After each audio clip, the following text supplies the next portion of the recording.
sobre Duque de Caxias, né, que é a cidade envolvida nessa investigação, Baixada Fluminense, até pouco tempo comandada por Washington Reis, não é, que era ou é aliado de Bolsonaro. Como é que você vê a participação da cidade de Duque de Caxias em tudo isso que a gente já tem agora conhecimento, né, com as informações liberadas?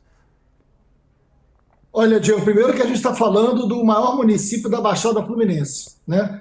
Duque de Caxias é uma cidade das mais importantes da região metropolitana do Rio de Janeiro, uma cidade economicamente muito importante, tem lá a Reduc, né? Então, enfim, e administrada por esse grupo ligado, né, ao governador Cláudio Castro, ligado ao ex-presidente Bolsonaro, de onde partiu esse esquema de fraude da saúde. Enfim, eu olho para tudo isso com tristeza em relação ao que a gente vê na Baixada, os índices de homicídios, os índices de violência, os índices da própria educação e da saúde. É uma região muito atingida por péssimas administrações sucessivas, e vem dali essa mistura que tem no Rio de Janeiro, quando a gente fala de suco de Rio de Janeiro, entre crime, território e política. No Rio de Janeiro, essas coisas não se separam mais há muito tempo.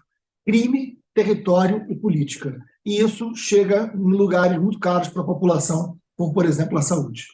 Ô, Freixo, é uma coisa interessante, porque se a gente for pegar a lista de presos, o pessoal que foi alvo da operação da Polícia Federal, tem muita gente do Rio de Janeiro, e a gente viu que, ao que tudo indica, o coronel, o tenente-coronel Mauro Cid, o pessoal aliado do Bolsonaro, próximo do Bolsonaro, ativou uma verdadeira rede, né, no Rio de Janeiro para tentar conseguir isso, esse registro, essa mudança no registro, né, que aparecesse que Bolsonaro tinha vacina e assim poder viajar, fugir para os Estados Unidos. E a gente fica surpreso, porque a gente falou agora de Duque de Caxias, de ex-vereador da cidade do Rio de Janeiro, de gente na cidade do Rio, ou seja, é uma rede.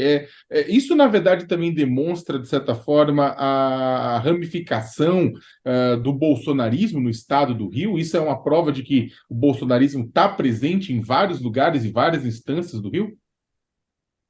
Olha, é bem pior do que isso, Sakamoto, porque quando a gente fala bolsonarismo, pode estar falando de uma orientação ideológica, você pode estar falando de uma concepção política, e isso eu tenho respeito, porque eu respeito a democracia, né? Eu respeito os pensamentos mais conservadores, isso faz parte de qualquer regime democrático, como eu conheço você e sei que você respeita também. A gente está falando de uma outra coisa. A gente está falando de ações ilícitas, a gente está falando de crimes, a gente está falando de domínio de território, a gente está falando de grupos corruptos, né? A gente está falando de poder público comprometido com crime e não com a Constituição e com a lei, algo que tomou conta do Rio de Janeiro. Talvez não à toa.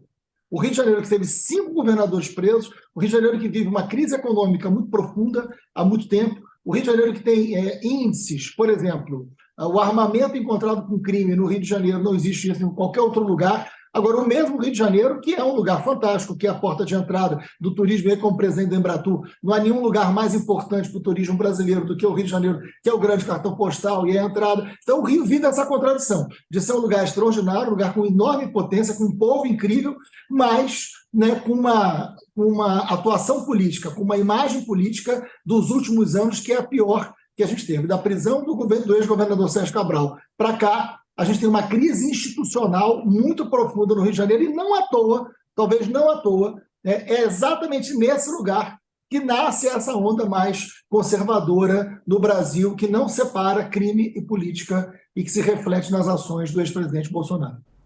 Nosso horário já até acabou, combinado com o Freixo. Só para. Você quer comentar também sobre a busca na casa do ex-presidente e a possível adulteração no cartão de vacina dele, né? A participação, as investigações sobre ele também nesse momento, Freixo? Olha, eu fico muito impressionado, viu, Diego e Sakamoto, assim, como é que um ex-presidente, alguém que ocupou esse cargo tão importante, de um país tão relevante como o Brasil, comete um ato desse, como é que burla um cartão de vacinação, achando que ninguém ia descobrir, né? Faz isso com a sua própria filha. E o pior, faz isso para cometer um crime em outro país, porque, na verdade, ele entrou de forma irregular, portanto, em outro país. A gente está falando pouco sobre isso, Sakamoto, porque se ele não tivesse a vacina, ele poderia não ser permitido em vários lugares, ou pelo menos em vários ambientes desses lugares. Então, ele não burla só as regras e as leis brasileiras. Ele é um péssimo exemplo internacional. Então, isso é muito, muito grave em relação a uma atitude de um presidente da República. É bom lembrar que o Brasil foi referência mundial por muitos anos de campanhas de vacinação. E foi exatamente no governo brasileiro, foi no governo Bolsonaro, que no Brasil surge um movimento anti-vacina, que custou tão caro a tantas famílias. Nós não sabemos quem, por orientação política do ex-presidente, deixou de tomar vacina, mas cada família sabe perfeitamente como doeu e o significado de perder vidas de pessoas que nós amamos. E muitas delas influenciadas por uma concepção política. Isso é um crime muito grave. E agora, retratado ou dimensionado numa atitude que é simplesmente inacreditável, que é de burlar uma carteira de vacinação.